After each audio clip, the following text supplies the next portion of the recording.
We're so excited to have you. Today's program is part of the Presidential Primary Sources Project. Our program today is Rosalynn Carter, Partner in Chief, and it's being brought to us by the Jimmy Carter National Historical Park. The Presidential Primary Sources Project is a collaboration between Internet2, the National Archives, and the National Park Service. It's a series we put on every year from January to the beginning of April, every Tuesday and Thursday. This is just a quick reminder, by participating today, you are going to be recorded, streamed, and archived. We do keep recordings of all of our programs on our YouTube channel so that students and teachers can access them later. All right, we absolutely want you to participate today. A few ideas for participating. So if you would like to participate via video, you can put a message in the chat and I will go ahead and work on promoting you so we can see your video. If you want to participate via audio, you can use the little raise hand function in Zoom and we can try to help you unmute. And then of course there's the chat box. So if you haven't already found the chat box, it looks kind of like a little caption bubble icon. Go ahead and click on that. We will use that a lot throughout the presentation today. So make sure you know where that is. Again, please participate as much as possible. It's way more fun if we get to hear your thoughts and questions. That said, please be really respectful of our interactive tools. We want to make sure any thoughts or questions that we're sharing are directly related to what our speaker is discussing. All right, and with that, I just want to thank you again for joining us today. This is our website. If you want to check out some of our future programs, you can also get access to our recordings there as well. Right, and with that, I'm going to go ahead and let Mallory introduce herself.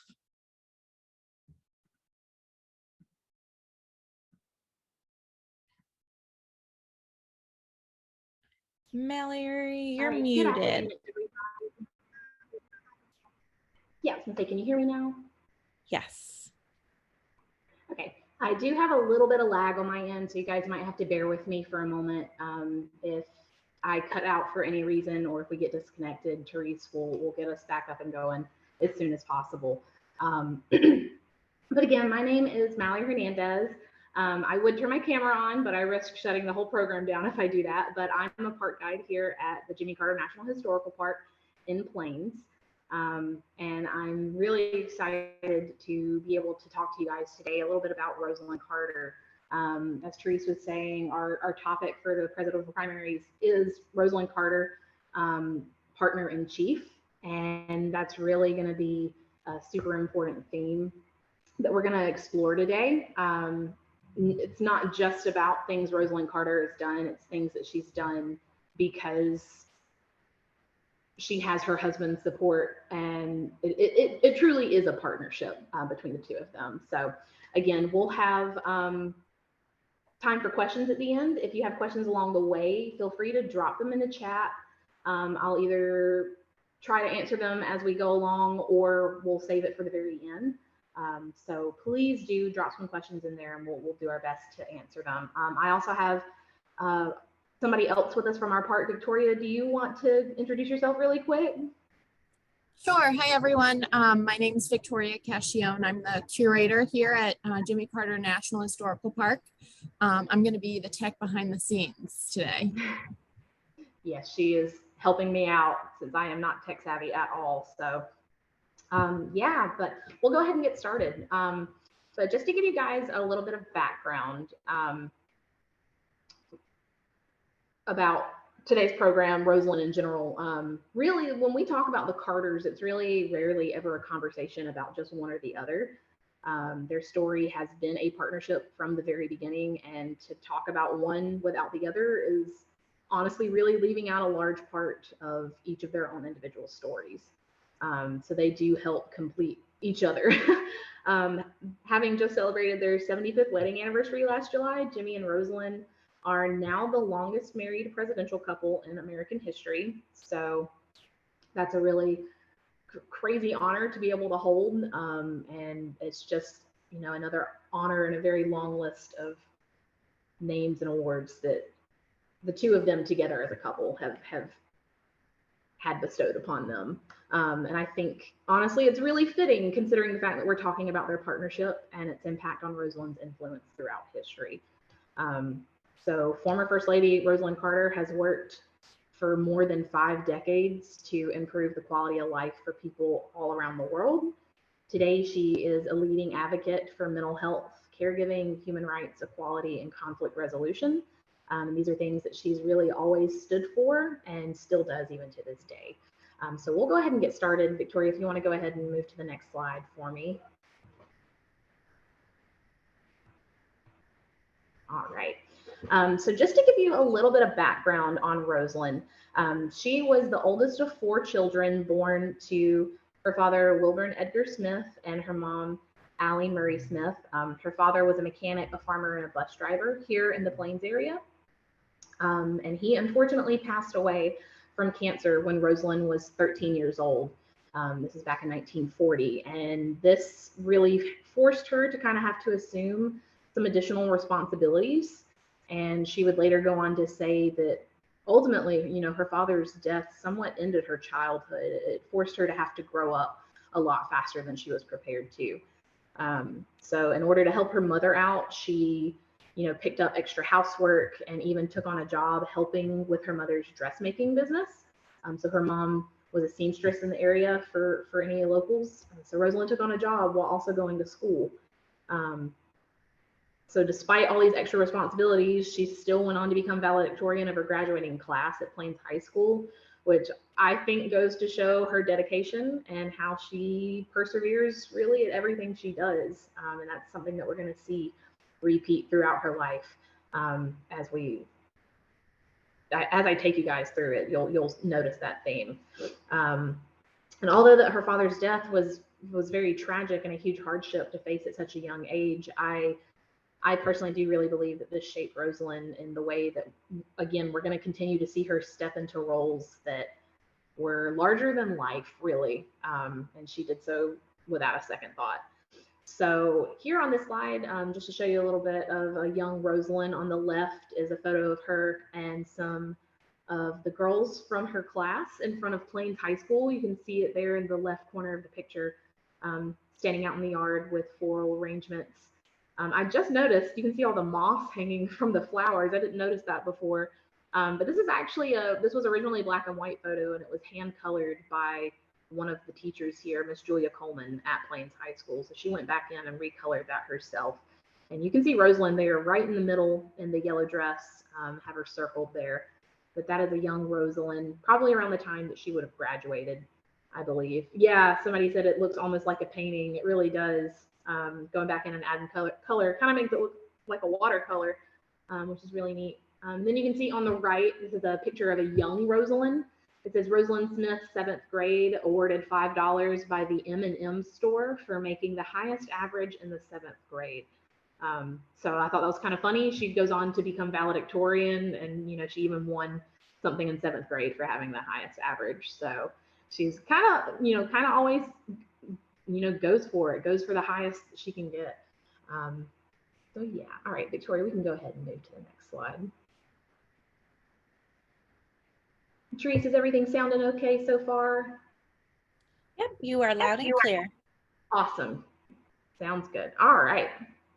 So that was a little bit of the her early upbringing, and moving into a little bit of her later life. Rosalynn had really always known Jimmy Carter from around Plains, both of them being Plains natives, but she most well knew him for being the big brother of her best friend Ruth, who was one of Jimmy's sisters.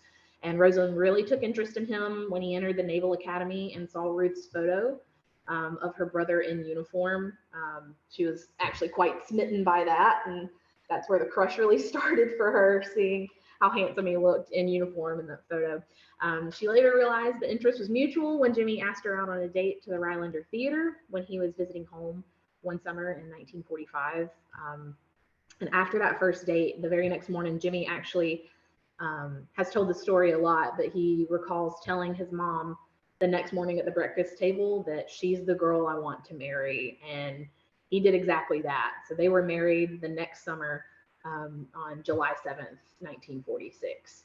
And that's really going to kick off the beginning of their life together. And I don't think either of them knew what was in store for them later to come. But right here on this slide, you can see this is actually a photo of Jimmy from when he was in the Navy. And there's an inscription in the bottom right corner from Jimmy himself. And it says, "Darling, I love you with all my heart for all my life." And that's something that she kept very near and dear to her. And that just sort of goes to show, how sweet they are with one another. And they truly are life partners. And, this program we're talking about, partner in chief, this is a partnership, and it really started right there from the beginning. Somebody said, what state did they live in at the time? So we'll actually talk about that right on topic here. They would have immediately began their married life in Norfolk, Virginia. So Rosalynn was still living here in Plains. She graduated from school and then married Jimmy the next summer. Excuse me.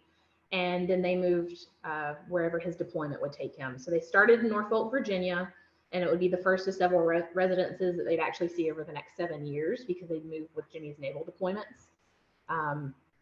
And that's really a big deal for Rosalynn. She recalls, she came from this very small town population of 700 back in the 30s and 40s when the two of them were growing up. And even today, it's still a very small population of about 700 or 800 as well. So a very, very small town, just small town girl that was able to marry and actually get out and see, the country. That wasn't really an opportunity many got to have back then.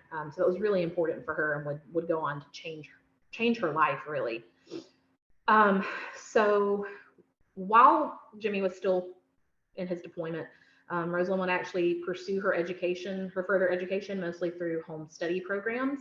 And she did this all while raising their 3 sons throughout Jimmy's naval career. Their daughter, Amy, would be born much, much later in 1967. Amy is actually the only of their children that went to the White House with them. So you probably have seen a lot of pictures of Amy growing up. May not have even known that they had 3 sons, but they do. But yeah, so Rosalynn was actually really quite accustomed to the chaotic life that they had, of really having to uproot and move every so often and settle down again, only to probably stay for, a little over a year at a time before they were off again. So not really able to put roots down with her family anywhere, but she really liked it. And following the death of Jimmy's father, in what was that, 1953, I believe, they actually were forced to move back home. Jimmy had to come back home to take over the business, the family business. Oh, Victoria, you could go ahead and change slides for me really quick. Thank you. Yeah, we'll talk about that in just a second. But yeah, so Rosalynn was really accustomed to that life of moving around, and she feared that when they had to come home, she was also really reluctant to come home because she thought it meant like a loss of independence and fewer opportunities for travel. But as we know, that would actually be far from the truth of what they'd get to do together once they came back to Plains. But on this slide here, just talking a little bit about their married life.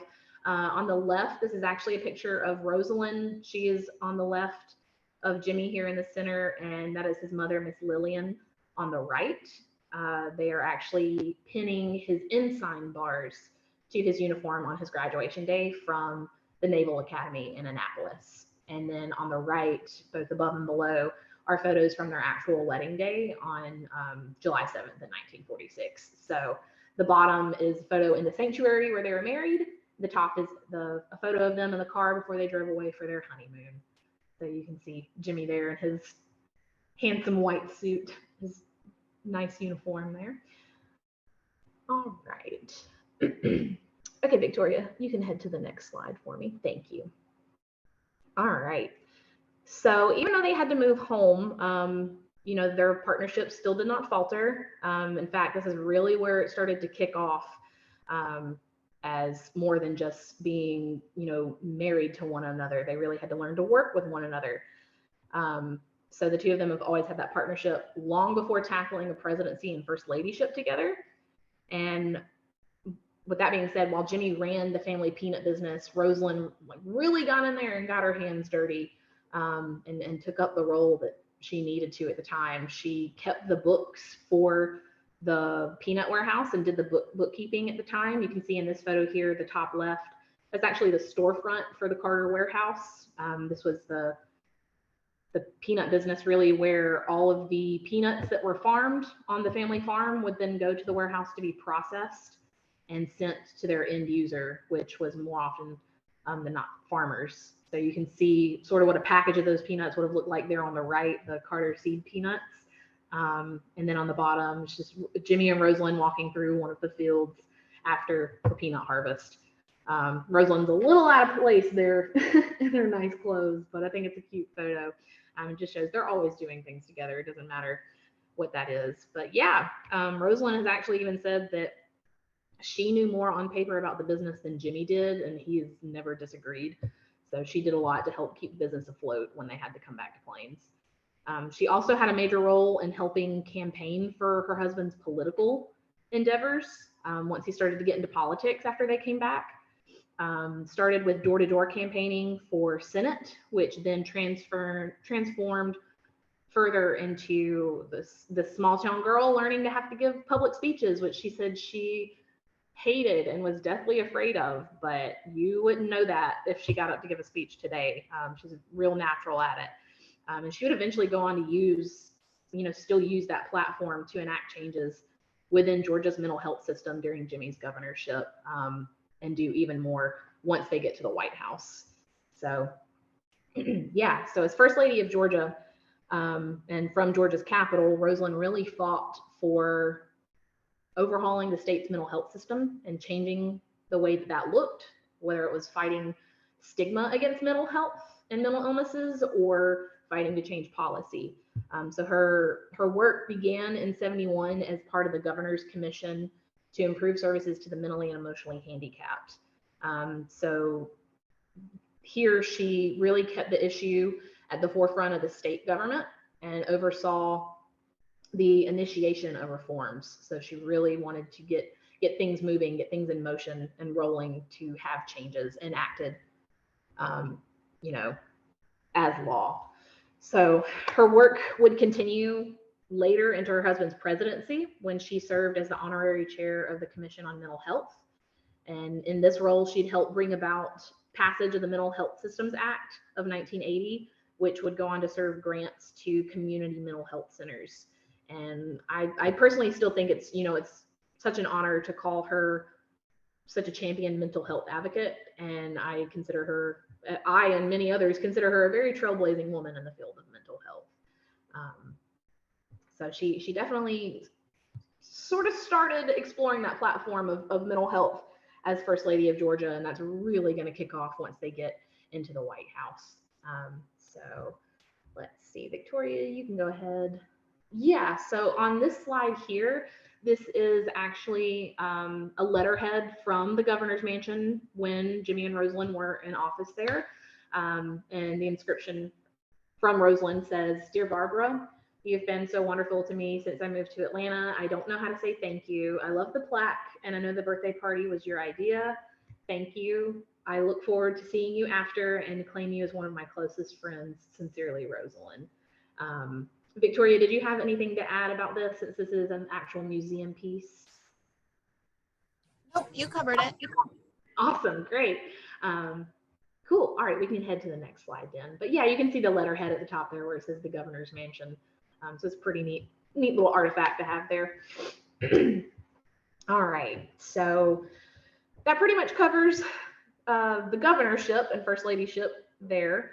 So during Jimmy's presidency, Rosalynn would go even further to pave new roads for first ladies by not only advocating for her husband and advising him on policies and issues, whether or anytime when he had questions about things that were going on, or if it's something that she could weigh in on. But she would also actively work to develop policy alongside him. So with his help. And because of this, Rosalynn can really be credited with changing the role of the modern First Lady. And I believe it was actually during the 1976 presidential campaign, President Carter was quoted as saying that his wife was an equal extension of himself, which I think is just a really awesome quote, because that's a belief that ultimately resulted in a wide range of responsibilities that the First Lady would take on. Once Rosalynn got a hold of it, she really changed that role.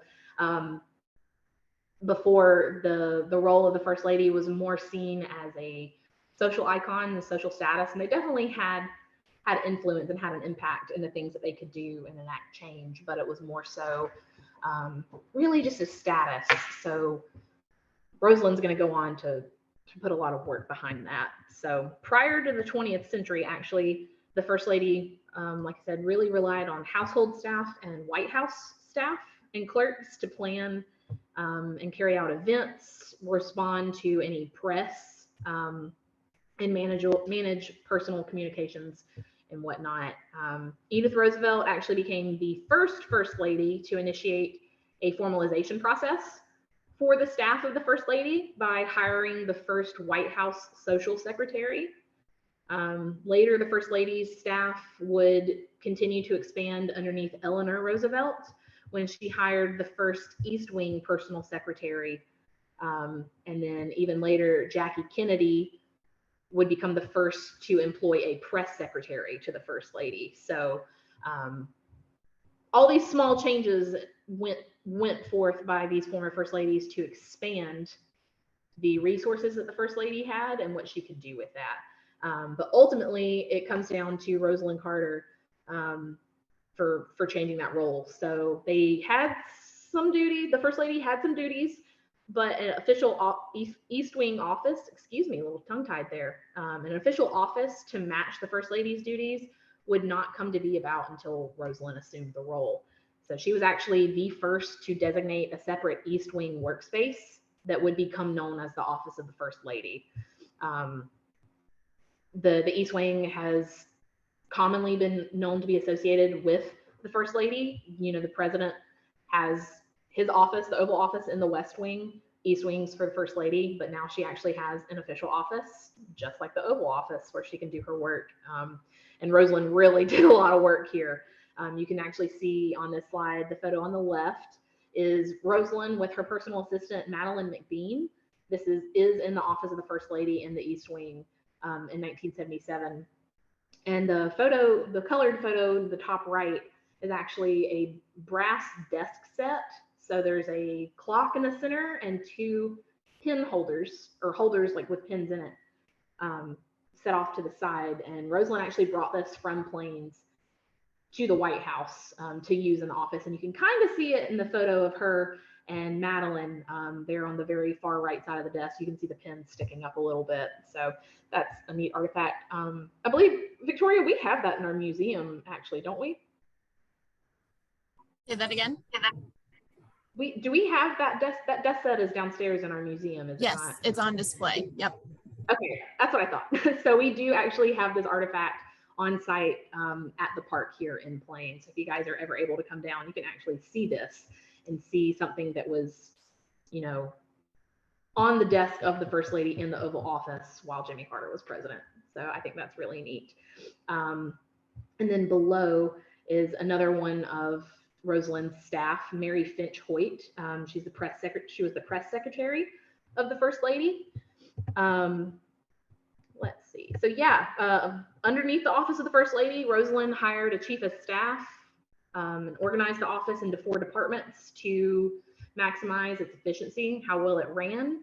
And these firsts were really foundational in changing the role, again, of the modern lady into one of power, influence from one of more of a social status or just a name. So she and President Carter both acknowledged her status as a full working partner. Victoria, you can head to the next slide for me really quick. It'll coincide with what we're going to talk about here. Oh, well, I might have it out of order a little bit. Maybe not. We'll leave it there. That's okay. You can go back a little bit. It'll be fine. So yeah, again, President Carter and Rosalynn acknowledged her status as a full working partner by actually scheduling weekly business lunches together. So it wasn't just lunch as a husband and wife. It was a working business lunch as president and first lady, and they would discuss issues and policies that were impacting the nation or taking place at a national scale at that time. She became the first lady to actually sit in on cabinet meetings, which was unheard of at the time. So she'd sit in on these meetings when the subject interested her and if a seat was vacant, and she often attracted attention for taking any seat that was available, even if that seat was initially meant for President Carter's Vice President Walter Mondale. The First Lady might assume that, and she'd be right up front and center with the president during these cabinet meetings, discussing things like diplomacy, foreign affairs, peace policies, whatever it might be. Yeah, so again, yeah, she also played role as an ambassador in foreign policy. She would represent our government as an official when traveling abroad, and it wasn't incredibly well received by a lot of people in power, especially officials from other countries, just because it was kind of unheard of at the time for a woman to be handling such business, really. So a lot of people worried that she wouldn't be taken seriously talking about foreign policies and diplomacy like she did, but she really handled it well. Victoria, do you want to talk a little bit about what this is in the slide here in the center? I know you were talking about that earlier. So. Sure. So one of the trips that First Lady Rosalynn Carter made abroad was to Peru. And this booklet in the middle of the screen is a program that was created to commemorate her trip there. And it was gifted to her following her trip to Peru. So it details the visits she made and people she met with. And while she was there, she was advocating for mental health abroad in South American countries, as well as for diplomacy between South American countries and the United States. Awesome, thank you so much. And again, Rosalynn actually really played an important role in negotiating the location for the Camp David peace accords. And while she was there, while President Carter was negotiating this peace treaty between Israel and Egypt, Rosalynn was spending time with the wives of the officials of these countries. And she had her own large part in discussing policy and peace and things that were going on between those two countries at the time. So I think that's really cool that she had such an influence in that. Victoria, could you actually back up like 3 slides for me really quick? It's the very first one that says First Lady of the United States. Yeah, that one. This is the one I was looking for earlier. What I wanted to show you, this photo in the center here is actually a photo of one of those working business lunches that the president and the first lady would have in the Oval Office. So you can see them there sitting in the wingback chairs with their dinner trays in front of them. They look very serious as they were talking a little bit over lunch.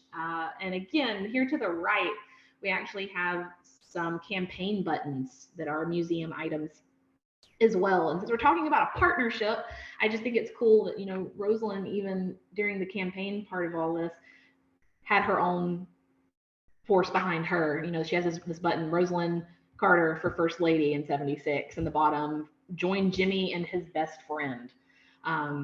So again, from the very beginning, they were known as a partnership together. It was really never just Jimmy running for president. It was Jimmy and Rosalynn.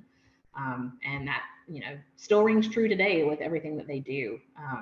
They aren't complete without one another. So, all right, thank you, Victoria. So we can head back to that slide right there. Yes, thank you.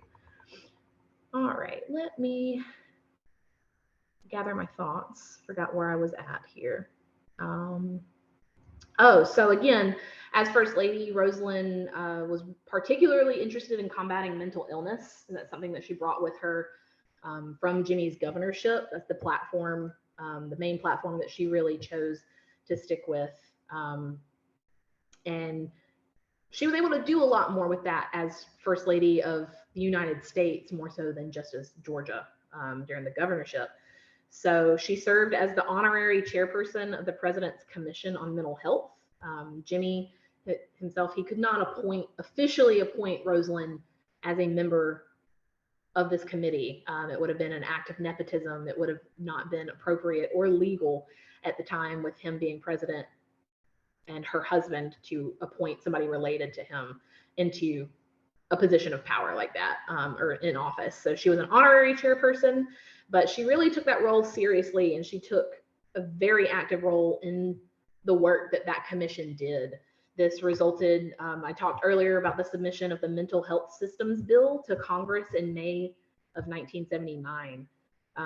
So during debate on this bill, she actually testified before a Senate subcommittee. She was the first presidential wife to make such an appearance since 1945, when Eleanor Roosevelt had last done that. So you can actually see that the photo on the left is her going before the Senate subcommittee to fight for the Mental Health Systems Bill. Much of that law was repealed later under the Reagan administration, but was still considered a landmark in mental health policy. And then again, on the right, the photo on the right there is Rosalynn serving as a chair for many mental health hearings. And I just love these two photos because you can just see like how serious she's taking this role, like the look on her face, like she really means business. And this is something that's very important to her. She's not doing it just to do it. She really stands behind it and really believes in it. And you can just see like the determination and just how much it means to her just in these two photos. So I love these. It just shows us how strong and determined she was as a first lady and, you know, a woman in politics. So that's really cool to me. Yeah, so let's see, Victoria, you can skip to the next one after that. There we go. So alongside fighting for mental health, Rosalynn was also an advocate for programs for the elderly, as well as fighting for equality. So the Equal Rights Amendment, which is often seen as ERA or ERA, was an act that would guarantee absolute equality for men and women throughout the United States. The ERA was introduced in every session of Congress from 1923 until it passed in 1972. And when I say passed, I mean it passed and then went on to the states to vote on. They had to ratify it and agree to it and sign it before it could even become law. I believe they needed like 38 states to agree to it to pass that. And it was really, really slow to get traction, unfortunately, because you got to think the time this was initially introduced back in the 20s, women didn't even have the right to vote yet until shortly after this. And yeah, it just didn't really have a lot of traction behind it. It didn't have a lot of support. But together, President Carter and the First Lady decided together to take up the fight to get this act passed. There was a 7-year period that this bill had, this amendment had, in order to get passed. And again, you know, sometimes years would go by and no states would even sign it or agree to it. So together, President Carter and Rosalynn wanted to fight together to get this ratified. So President Carter extended that initial 7-year deadline, and he was very vocal, not only in his support of the amendment, but in the importance of why it needed to be extended and why it needed to be passed. So the ERA never did ratify despite the Carter's efforts. And it's actually, even to this day, a chapter they both look back on with regret, that just more couldn't be done. They wish that they had done more, but they definitely did a lot. That's for certain. So on this slide here, photo on the left, this is Rosalynn speaking to an audience of ERA supporters during the National Women's Conference. So again, like I said earlier, she used to say she hated public speaking and it scared her to death, but in this photo, she just looks really determined and really passionate about what she's talking about, which is equality for men and women during the time. So she's very determined there. And then on the right, we actually have another museum item. This is a silk scarf that was gifted to Rosalynn. Victoria, do you want to talk about that a little bit?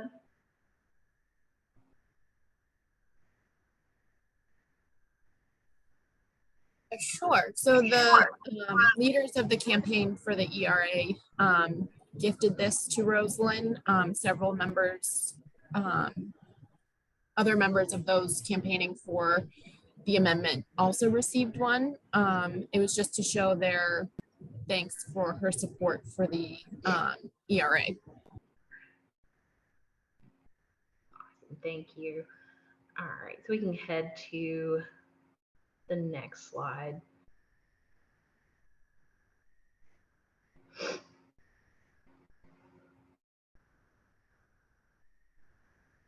Can you hear me, Victoria? There we go. Okay, awesome. I was lagging a little bit. So this is just a sweet photo to me. Since we're, again, talking about the partnership, the things that the Carters were able to do together.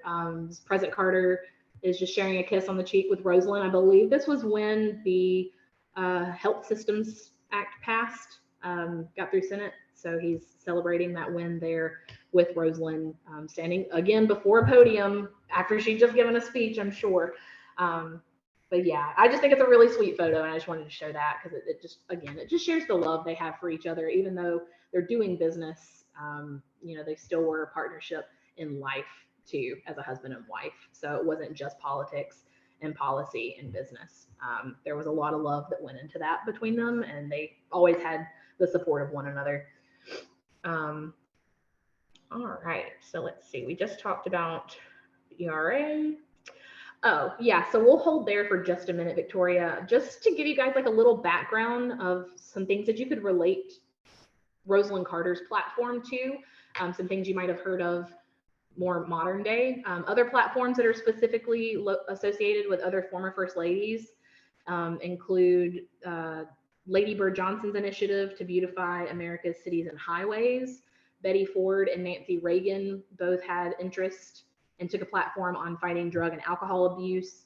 Laura Bush had a platform for the Junior Ranger program, which is a program offered by the National Park Service. And the idea behind it is to get visitors involved in our national parks. And it's a program you can actually inquire about if you're ever visiting a park or a national historic site or what have you.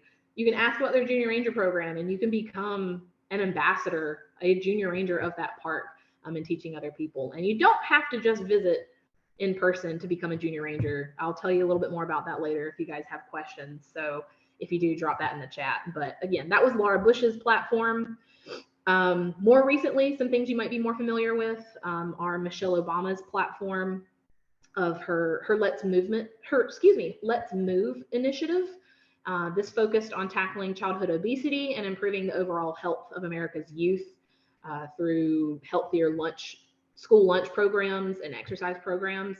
And even more recently, Melania Trump's Be Best program.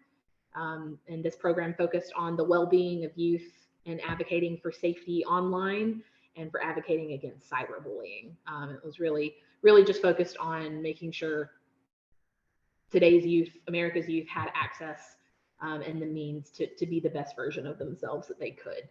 So those are some more recent platforms that you might be a little more familiar with. Our current First Lady, Dr. Jill Biden, is using her platform to support military families, to advocate for some more educational opportunities. She's been an educator, a teacher, and a professor for the past, 30 plus years, I believe. And she's also working to help aid in cancer research. So a lot of the time, the platforms that these First Ladies have taken up are things that are close to them and their hearts. That might be things that's impacted them personally, impacted their family or loved ones or friends, impacted their local communities that they came from, or it might be things that they see that are issues on a national scale and affecting the country, things that they know need to be worked on. So that was just to give you an idea of some other platforms. Rosalynn's really was mental health and also, equality and diplomacy, but there are other things that a lot of other former First Ladies have done as well.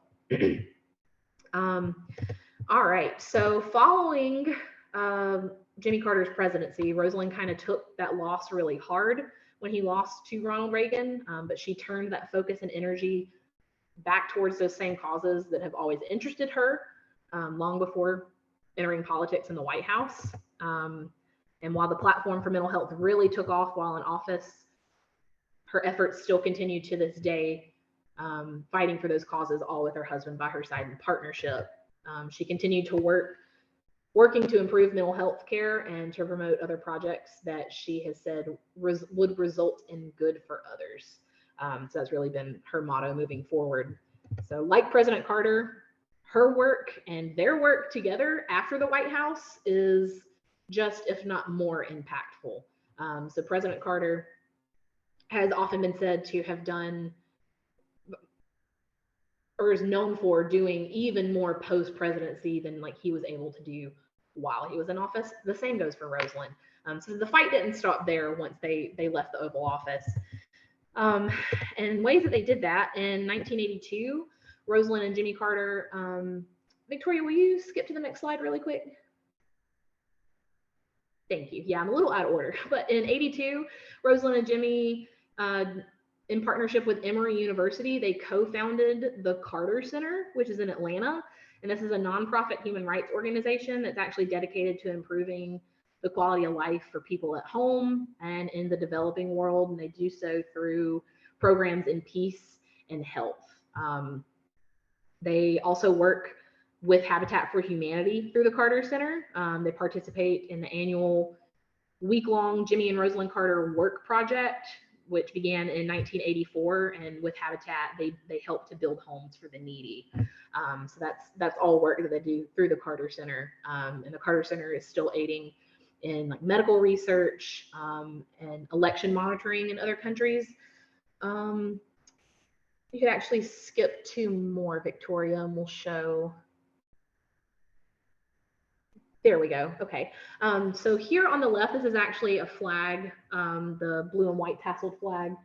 This is from, I believe, Nicaragua. I believe that's right. I don't have my caption here, but it's an election flag from this Carter Center era. And on the right is actually a bottle or a jar of voting ink, what they would have used like in the polls. And the work that the Carter Center does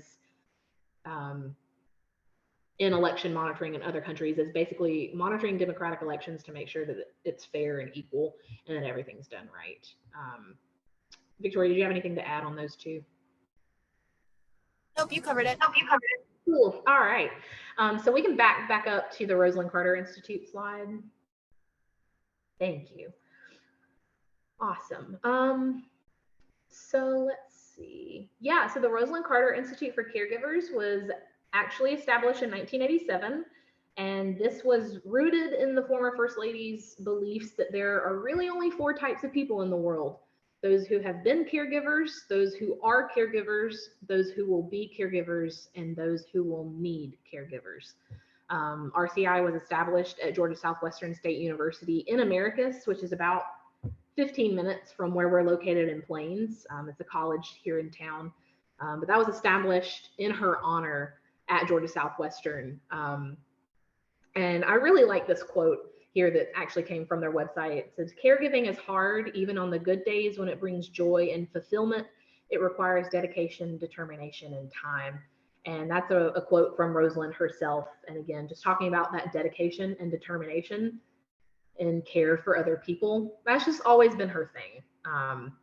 So RCI actually went on to get national recognition. So it's now a nationally independent organization and is now called the Rosalynn Carter Institute for Caregivers. But here, this is a statue of Rosalynn on a park bench sitting in front of the nursing building at Georgia Southwestern State University, where RCI initially took place. All right, so let's see, and then we can skip to our last slide there. There we go. So all of these things that they accomplished together after leaving the White House was still on a national and global scale, but the Carters have still done things to impact the local community as well. Rosalynn took that care for people and turned it into a care for environment. That's something that's always been important to both her and her husband. Jimmy had a lot of environmental policy while he was in office as well, but Rosalynn turned towards conservation. She actually learned about the monarch butterfly population a few years ago was facing extinction due to habitat loss, and she wanted to know what she could do to help. just on a personal level, really. So she did some research, learned what plants they needed to recreate like a natural habitat, and she started planting these butterfly gardens at her own home. And then word got out, locals around Plains started to plant their own butterfly gardens, and before we knew it, this butterfly trail really had emerged throughout Plains. And this inspired a Plains local, Miss Annette Wise, to actually establish the Rosalynn Carter Butterfly Trail in 2013 that would go on to inspire others to learn how to properly care for pollinators and make sure they have the right habitat to ensure for their survival. So we actually do have butterfly trails and butterfly gardens all throughout Plains. We have one at the Boyhood Farm, which you can see pictured here on the left. This one was this picture was taken out of season, so this is before it was fully planted with all its pollinating flowers. But pretty soon it'll be full of, gosh, any color flower you can imagine. It'll be midsummer overran with all kinds of butterflies. So they're very popular, and that's even gone on to a global scale too. There are even butterfly gardens all the way in Japan now that have been inspired by Rosalynn's work. So yeah, let's see. Rosalynn has received many honors because of all the things that she's done, honestly, too many to name. But both she and Jimmy have said that each other's greatest honor has been serving alongside one another in a true partnership, which I think is so sweet.